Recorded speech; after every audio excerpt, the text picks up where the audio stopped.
Hello, alo mấy mừng là bà sáng. Thì nếu đi chất ta li à, mà chỉ đi li nè chất ta li vào nó, ai là chồng cho mà thì nếu video nó đâu á là vì nhau về là theo bà đấy.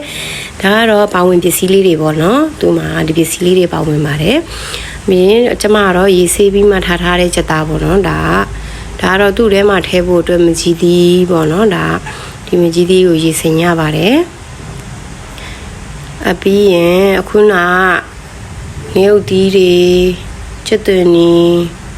lượng phiêu đều là tháo nhà đấy bọn nó nhất xả rồi mà lù bọn nó thà lý à cho mai yêu cha chất chuối để lấy à lấy và đi nên tu từ đi à lấy nè cho mai cả chất xả phiêu lù video này là vì mà nhau với video bọn nó bây giờ là sao lúc講mà đấy đi mà chỉ đi chất ta anh chất bọn nó là anh chất của mà để lựa chọn sao nó CP đi nó sai nó sao mà cao bọn nó anh chất này mà sao cao na anh chất của lại apio này sao mà cao anh chất của ama này mà sao cao na bọn nó tu à bộ chất bộ đó cả đều có thể mà xì thế lo xì áp bù la vì rồiခုနထောင်းထားတယ်ကျွတ်တင်ဖြူငရုတ်တီးတွေထောင်းထားတာကိုထည့်ပြီးမှသူ့အနံလေးမွေးတွေထီကိုကြော်ရမယ်ပေါ့နော်အနံလေးမွေးလာပြီးဒီလိုအယောင်လေးတန်းလာပြီးဆိုလို့ရှင်စနွန်းလေးနည်းနည်းထည့်အပြင်အယောင်တင်မုန်းကနှစ်စုံလောက်ထည့်လိုက်တယ်ပေါ့နော်ကျွန်မကတော့စနွန်းကတော့တစ်စုံပဲထည့်တယ်စနွန်းနဲ့ကနည်းနည်းအနံလာမှာဆိုလို့ကျွန်မကကျတော့သူ့နည်းနည်းလေးစီပြန်တတ်တယ်ပေါ့နော်အဲ့ဒါ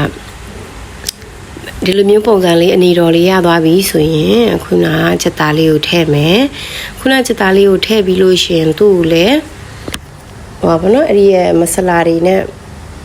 နှံ့သွားအောင်လို့မွေရမယ်ပေါ့နော်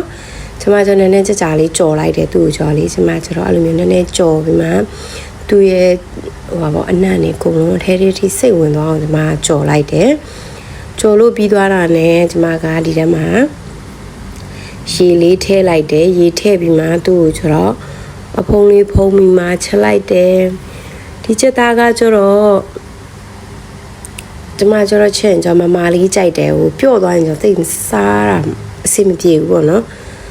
မလေးချက်စားတာပူစားကောင်းတယ်ပေါ့နော်အခုဒီထဲမှာစားထည့်နေပြီအပြင်ငရုတ်ကောင်းလေးလည်းထည့်တယ်ပေါ့နော်ဒါဆက်လေး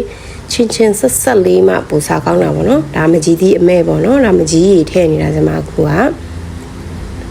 မကြီးရီထည့်ဒါကတော့ချက်သားချက်ပြီဆိုမှမကြီးရီထည့်တာမဟုတ်ရင်အရင်ကမကြီးရီထည့်လိုက်လို့ရှိရင်ချက်သားမချက်တော့ဘူးပေါ့နော်ချက်တာအရင်အချိန်ပေးရတယ်